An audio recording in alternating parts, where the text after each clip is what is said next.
नमस्कार, मैं Vivek Kumar, instructor government ITI Aliganj Lucknow. आज मैं आप सभी को चेन सर्वे और कॉम्पस सर्वे के एक दो न्यूमेरिकल्स सॉल्व करके यहाँ पे बताऊँगा। तो आइए हम इस पाठ के साथ शुरू कर सकते हैं। यद्यपि चेन सर्वे के बारे में डिटेल में हमने पहले एक दो लेक्चर्स रिकॉर्ड किए हैं। आप चेन सर्वे के नाम से आप वहाँ पे सर्च करेंगे और उस लेक्चर्स को ज़रूर सुनेंगे। उसके बाद ही यहाँ तक इस न्यूमेरिकल वाले सेगमेंट में आप आएंगे। क्वेश्चन सॉल्व करने से पहले मैं एक दो रेफरेंसेस, एक दो रिवीजन में छोटे छोटे आपको करा दूं।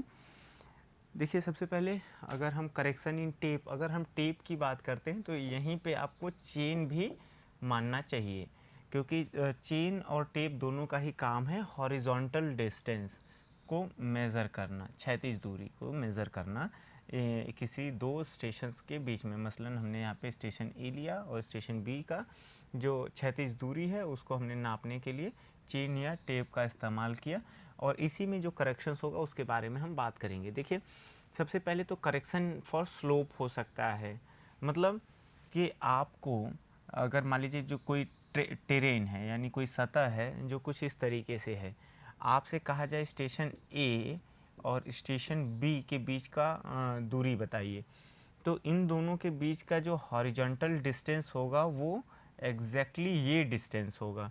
लेकिन जब आप चेन या टेप से नापने जाएंगे तो आप चेन या टेप को सतह पे रखेंगे तो आप ये दूरी मेज़र कर रहे होंगे। तो ये जो दूरी L है और ये L प्राइम है और ये जो L है, L आपका एक्चुअल डिस्टेंस है between station A and B, और L प्राइम क्या है, ये आपका डिस्टॉर्टेड या रॉन्ग डिस्टेंस है। तो यहीं पे हमें एक करेक्शन लगाना पड़ता है जिसको हम करेक्शन फॉर स्लोप कहते हैं। इसकी वैल्यू क्या होती है, वो h²/2l होती है। अब देखिए, इसको यहाँ से समझ सकते हैं कि अगर कोई सतह इस तरीके से है जो एक एंड पे उसका जो दोनों पॉइंट्स के बीच का जो वर्टिकल डिस्टेंस है, जैसे अगर हमने C और A का अगर इसमें वर्टिकल डिफरेंसेस पता किया तो वो h है, और इन दोनों के बीच का जो हॉरिजॉन्टल डिस्टेंस है अगर मान लीजिए L है, तो L ये आपका सतह पे नापी गई दूरी है, और जो हमें ये L प्राइम ओरिजिनल लेंथ चाहिए होगा कि इसके बीच में क्या है, वो आपका क्रॉस स्लोप के लिए जो करेक्शन है h²/2l, h यानी इसका स्क्वायर बाई 2l इसको करेंगे तो हमें मिल जाएगा कि कितना करेक्शन स्लोप में हम स्लोप करेक्शन लगाए ताकि हमें एक्चुअल लेंथ पता चल सके। इसी तरीके से हमारे पास करेक्शन फॉर पुल है। करेक्शन फॉर पुल में क्या होता है कि एक स्टैंडर्ड फोर्स डिज़ाइंड है जो हमारे पास चेन के लिए कोड है। अगर उस स्टैंडर्ड पुल से ज़्यादा बल लगा के आपने चेन को खींचा, जैसे ये हमारी चेन है, इसका जो खींचने का बल है कि कितना बल लगा के, अगर मान लीजिए ये P0 है स्टैंडर्ड पुल के, इतने ही बल से इस चेन को खींच करके आप दूरी मेज़र करेंगे। अगर आपने इससे ज़्यादा बल लगाया तो ये चेन बड़ी हो सकती है, एक्सपेंशन हो सकता है, या अगर आपने इससे कम बल लगाया तो चेन छोटी रह जाएगी। तो जिसकी वजह से करेक्शन हमें लगाना पड़ेगा, उसको हम बोलते हैं करेक्शन फॉर पुल। अब देखिए, P अप्लाइड पुल है यहाँ पे और P0 स्टैंडर्ड पुल है। इन दोनों के डिफरेंस को बाई AE, ए क्या है, ये क्रॉस सेक्शन एरिया है ऑफ चेन या टेप का ये क्रॉस सेक्शन एरिया है, और E क्या है, यंग मॉडुलस ऑफ इलास्टिसिटी। अगर आपने स्टील का टेप लिया है तो 2.1 इंटू 10⁵ होगा। अगर आपने इनवार टेप लिया है तो 1.54 इंटू 10⁵ न्यूटन पर mm²। ये आपका इनवार टेप के लिए यंग मॉडुलस या मॉडुलस ऑफ इलास्टिसिटी की वैल्यू है। L क्या है, आपका टोटल मेजर्ड लेंथ है। तो इस तरीके से करेक्शन फॉर पुल हो जाएगा। करेक्शन फॉर टेम्परेचर आपको पता है कि ये हमारे पास जो थर्मल एक्सपेंशन वाला फार्मूला यहाँ पे काम करता है, अल्फ़ा है हमारा coefficient of thermal expansion, Tm जो हमारे पास है वो मीन टेम्परेचर ड्यूरिंग मेजरमेंट है, और T0 स्टैंडर्ड टेम्परेचर, यानी कि अगर चेन बनाई गई है 25 डिग्री सेंटीग्रेड पे मेज़र करने के लिए, और आपने जब टेम्परेचर जब आपने उसे मेज़रमेंट लिया यानी सर्वे किया तो उस समय 35 डिग्री टेम्परेचर था, तो इन दोनों का डिफरेंस को L से मल्टीप्लाई कर दीजिए, उसमें कोफिशिएंट ऑफ थर्मल एक्सपेंशन का मल्टीप्लाई करिए तो आपको वैल्यू मिल जाती है। सबसे इम्पॉर्टेंट है एरर इन चेन लेंथ, यानी कि जो चेन जिससे आप मेज़र करने वाले हैं दूरी, वो चेन ही या तो लंबी हो या तो छोटी हो। तो ये एरर किस में है, चेन लेंथ, चेन की खुद के अपने लेंथ में अगर एरर होगा तो क्या हम करेक्शन देंगे, उसको समझने की ज़रूरत है। देखिए अगर चेन के लेंथ में चेन का लेंथ ही इनकरेक्ट है तो ट्रू डिस्टेंस जो मेजर होगा वो क्या होगा, इनकरेक्ट डिस्टेंस जो हमने मेज़र किया यानी कि ख़राब गड़बड़ चेन से जो डिस्टेंस मेजर किया उसमें मल्टीप्लाई कर देंगे incorrect length upon correct length of chain. इस पे हम न्यूमेरिकल भी सॉल्व करके अभी आगे देखेंगे। अगर हमने उसी ख़राब चेन से चेन की मदद से एरिया कैलकुलेट कर ली है, अच्छा इसको एल प्राइम बोलते हैं, इसको एल बोलते हैं, आगे कैलकुलेशन में दिखेगा। तो अगर आपने एरिया कैलकुलेट कर लिया तो मेज़र्ड एरिया, जितना एरिया आपने मेज़र किया upon incorrect length, correct length का होल स्क्वायर। अगर वॉल्यूम कर लिया तो जो ट्रू वॉल्यूम हो जाएगा वो measured volume upon measured volume into, ये इक्वल टू नहीं है, इनटू एल प्राइम यानी कि incorrect length upon correct length का क्यूब कर दिया। आइए इस पे एक न्यूमेरिकल सॉल्व करके देखते हैं। देखिए हमारे पास क्वेश्चन में है कि दो पॉइंट के बीच का डिस्टेंस मेज़र किया जा रहा है 20 मीटर की चेन से, और जो डिस्टेंस मेजर किया वो कितना था, 720 मीटर था। यानी कि हमारे पास यहाँ पे मेजर्ड डिस्टेंस कितना हो गया, मेजर्ड डिस्टेंस ये हो गया हमारे पास 720 मीटर्स, और जो चेन हमने इस्तेमाल की थी वो 20 मीटर की चेन इस्तेमाल की थी। अब सर्वेक्षण के बाद हमें पता चला कि जिस चेन का हम इस्तेमाल कर रहे थे वो 4 सेंटीमीटर लंबी थी। मतलब कहने का ये है कि हमने यह चेन लिया जिससे सर्वे किया, हमने शुरुआत में ये माना, हमें पता था कि ये 20 मीटर इसकी लंबाई है, लेकिन जब हम इससे मेज़र कर लिए डिस्टेंस तो हमें डिस्टेंस मेज़रमेंट मिल गया 720 मीटर। लेकिन जब हमने सर्वे ख़त्म किया तो हमें पता ये चला कि यह जो चेन है हमारी ये 4 सेंटीमीटर लंबी थी, यानी कि इस चेन की वास्तविक लंबाई कितनी थी, ये 20 मीटर प्लस का 4 सेंटीमीटर थी। अब देखिए इसमें एरर कितना है, यही 4 सेंटीमीटर का हमारे पास एरर है, और अगर आपने इसको जब आप ऐड करेंगे तो ये आपको मिल जाएगा, इसका जो वास्तविक लेंथ होगा इस चेन का वो 20.04 मीटर्स होगा। यानी आपने जो 720 मीटर लेंथ कैलकुलेट किया वो 20 मीटर लेंथ मान के कैलकुलेट किया, लेकिन एक्चुअल में चेन का जो लंबाई था वो 20.04 मीटर था। तो अब जब आप इसकी मदद से जब ये गड़बड़ आपने पता किया तो इससे करेक्ट लेंथ कैसे कैलकुलेट करेंगे हम इस न्यूमेरिकल में देखेंगे। ट्रू डिस्टेंस क्या होता है, मेजर्ड डिस्टेंस, मेजर्ड डिस्टेंस है 720 मीटर इनटू एल प्राइम है हमारा इनकरेक्ट लेंथ और एल है करेक्ट लेंथ।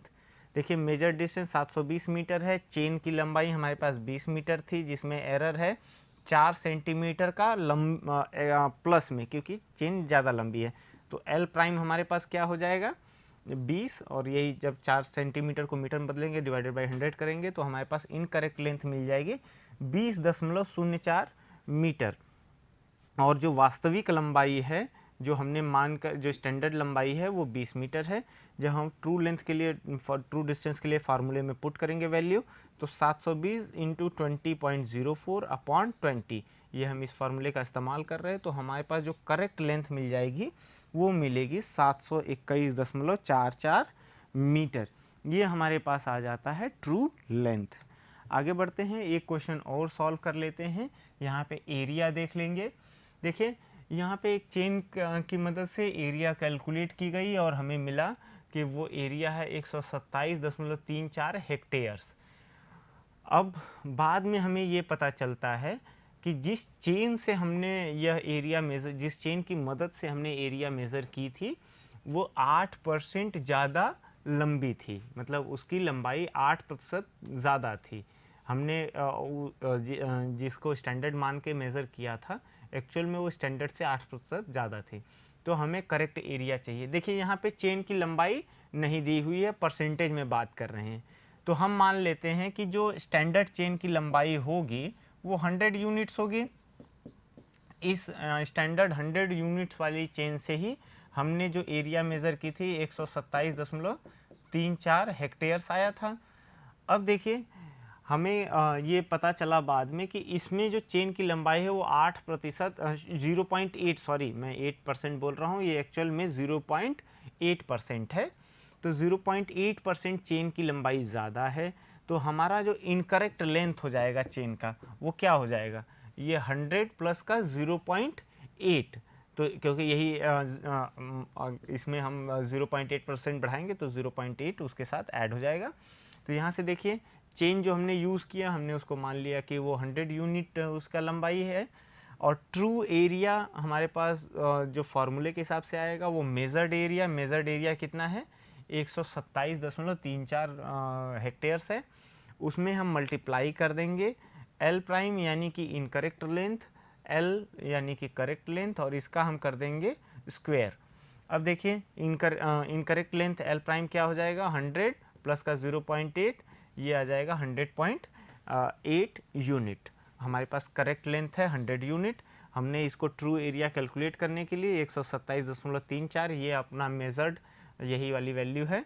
मेजर्ड जो हमारे पास एरिया था उसको रखा, इनकरेक्ट लेंथ 100.8 अपॉन 100 का होल स्क्वायर कर दिया, जो हमें वैल्यू मिलती है वो 129.386 हेक्टेयर्स आती है, जो कि ये करेक्ट वैल्यू होने वाली है।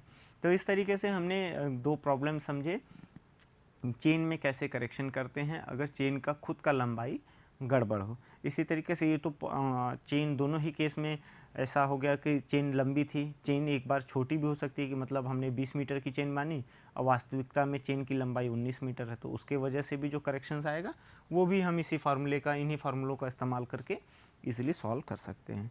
आगे बढ़ते हैं, एक प्रॉब्लम हम इंक्लूडेड एंगल का और सॉल्व करते हैं कॉम्पस सर्वे से। देखिए हमारे पास एक क्वेश्चन दिया हुआ है, एक क्लोज ट्रावर्स है, चित्र आपके सामने स्क्रीन पर दिख रहा है।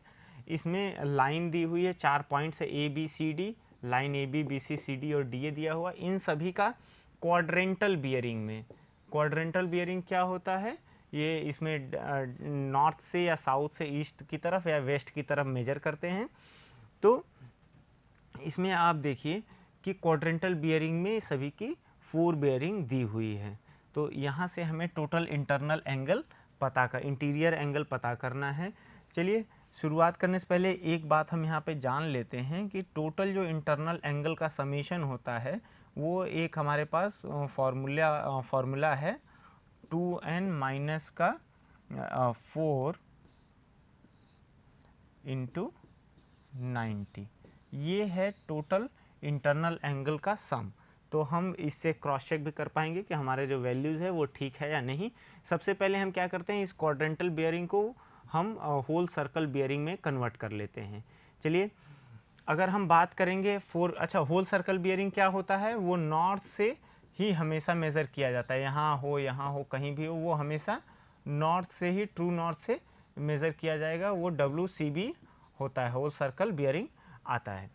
अब देखिए यहाँ पे अगर आप लाइन AB का 4 बियरिंग देखेंगे तो नॉर्थ से ही है, इसका जो होल सर्कल बियरिंग आ जाएगा वो 56 डिग्री 30 मिनट ही आ जाएगा।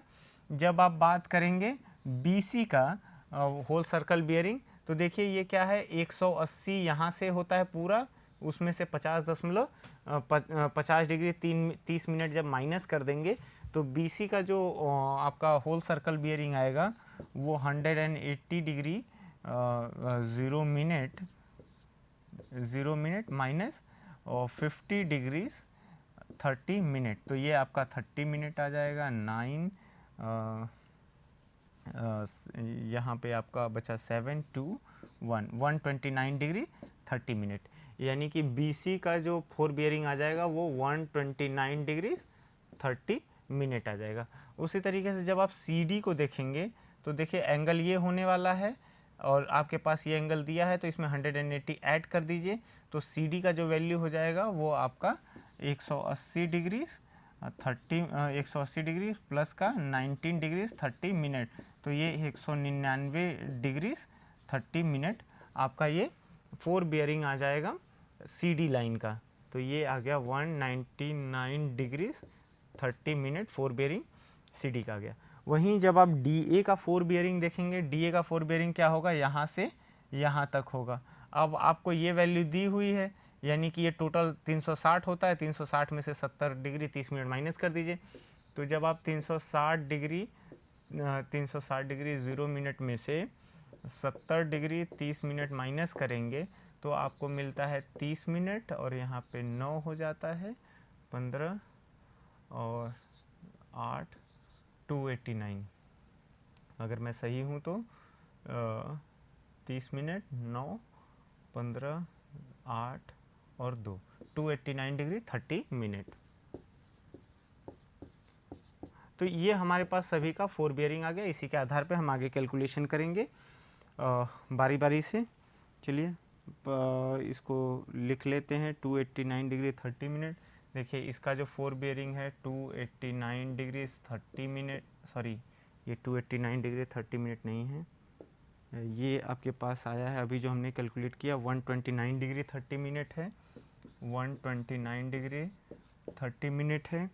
और फिर उसके बाद जो हमारा सी डी का है वो 199 डिग्री 30 मिनट है, ये वैल्यू है 199 डिग्री 30 मिनट, और ये वैल्यू है 289 डिग्री 30 मिनट, और ये 4 बियरिंग आपके पास 56 डिग्री 30 मिनट दिया। अब चलिए हम इंक्लूडेड एंगल फटाफट कैलकुलेट करते हैं। इंक्लूडेड एंगल के लिए एक बार मैं फार्मूला लिखूंगा फिर कैलकुलेट करेंगे। इंक्लूडेड एंगल जो होता है वो होता है back bearing of previous line minus का 4 बियरिंग ऑफ नेक्स्ट लाइन, इसी का इस्तेमाल हम कर रहे होंगे। देखिए अगर हम एंगल बी की बात करें, एंगल बी अगर हमें कैलकुलेट करना है तो देखिए अगर हम ये पूरा वैल्यू पता कर लें जो बैक बियरिंग है लाइन ए बी का, उसमें से 4 bearing of line B C minus कर दे तो हमें एंगल बी मिल जाएगा। अब back bearing of line A B, यानी कि back bearing of line A B जो हमारे पास आएगा वो कितना आएगा, देखिए ये 56 से 180 से कम है तो ये हो जाएगा 180 डिग्री प्लस का 56 डिग्री 30 मिनट। ये अब इसमें से माइनस कर देंगे हम 4 bearing of line B C, यानी कि 129 डिग्रीज 30 मिनट। अब आप देखिए ये वैल्यू जो आ जाती है आपकी ये 180 डिग्री 00 मिनट 56 डिग्री 30 मिनट, इन दोनों को जब आप ऐड करते हैं तो ये 30 मिनट आता है, 6 और 8 5 13 236 डिग्री 30 मिनट आता है। जब आप इसमें से 129 डिग्री माइनस करते हैं, 129 डिग्री 30 मिनट माइनस करते हैं तो 0 आ जाता है, 16 9 यहाँ पे 7 आपके पास बचेगा और यहाँ पे 0 आ जाएगा 160 डिग्री। यानी कि जो आपके पास एंगल बी आया है, एंगल बी ये आपके पास 160 डिग्री आया है। आगे बढ़ते हैं, एंगल सी कैलकुलेट कर लेते हैं। अब देखिए जब आप एंगल सी पे जाएंगे तो एंगल सी पे आपको 4 बियरिंग लाइन की क्या मिलेगी, 4 bearing of line C D मिलेगा और back bearing of line B C का अंतर पता करना पड़ेगा। देखिए एंगल सी बराबर क्या है, B B of C B minus मतलब लाइन बी सी का बैक बियरिंग माइनस का F B of C D, इन दोनों को जब आप माइनस करेंगे तो आपको वैल्यू मिल जाएगी। अब देख लीजिए यहाँ पे जो 4 बियरिंग थी लाइन बी सी की, यानी ये वैल्यू हमारे पास थी 129 डिग्री 30 मिनट, ये 129 डिग्री 30 मिनट थी, और ये 4 bearing of line C D थी 199 डिग्री 30 मिनट। अब देखिए जब बैक बियरिंग बी सी का कैलकुलेट करना होगा तो इस वैल्यू में हमें 180 जोड़ना पड़ेगा, क्योंकि हमारे पास आपको पता है कि बैक बियरिंग बराबर होता है 4 बियरिंग प्लस माइनस का 180 डिग्री। अगर 4 बियरिंग 180 से कम है तो 180 जोड़ देते हैं। तो जो बैक बियरिंग BC का होगा, यानी ये वैल्यू क्या होगी 129 डिग्री 30 मिनट प्लस का 180 डिग्रीज हो जाएगा। तो ये 30 मिनट यहाँ पे आ गया 9 0 309 डिग्री 3 मिनट, ये आ गया back bearing of line BC। उसमें से सब्ट्रैक्ट हमें किसको करना है, हमें करना है 4 बियरिंग ऑफ लाइन CD, यानी ये वैल्यू 199 डिग्री 30 मिनट को इसमें से सब्ट्रैक्ट कर देना है। तो देखिए आपके पास क्या मिल जाएगा, यही आपके पास है एंगल एंगल C। यहाँ पे आप करेक्ट कर लीजिए, एक करेक्शन है छोटा सा, ये एंगल C है। जब आप इसको सब्ट्रैक्ट करते हैं तो 0 0 और ये 10 होगा तो आपके पास यहाँ 1 बच जाएगा और ये 110 डिग्रीज, यानी कि एंगल C जो आपके पास है वो आपके पास आ गया, एंगल C बराबर हो गया 110 डिग्रीज। तो ये वैल्यू आपके पास 110 डिग्रीज आ गई। ये अभी आपने कैलकुलेट किया था 107 डिग्री, 107 डिग्रीज। अब आप देखिए, सॉरी ये वैल्यू नहीं कैलकुलेट किया हमने, ये 110 डिग्री कैलकुलेट किया है। अब हमें इस वैल्यू को कैलकुलेट करना है। आगे बढ़ते हैं। देखिए यहाँ पर आपको पता है कि ये जो एंगल D है, sorry 4 bearing of line 4 bearing of line DA है वो 289 डिग्री है। और आप जब बैक बियरिंग कैलकुलेट करेंगे इस लाइन की तो वो आ जाएगा, देखिए ये वो आपके पास पैरेलल वाला थ्योरम हम यहाँ पे इस्तेमाल करेंगे। क्लियरली हम देखते हैं, जब हम एंगल D की बात कर रहे होंगे, इसको कैलकुलेट कर रहे होंगे, तो देखिए हमें ये अगर दो लाइन पैरेलल है तो ये वैल्यू और ये वैल्यू बराबर होगी। ये 19 डिग्री 30 मिनट है तो ये भी वाली वैल्यू 19 डिग्री 30 मिनट हो जाएगी। जब हम इस टोटल एंगल का कैलकुलेशन करेंगे तो इन दोनों का समेशन करना पड़ेगा।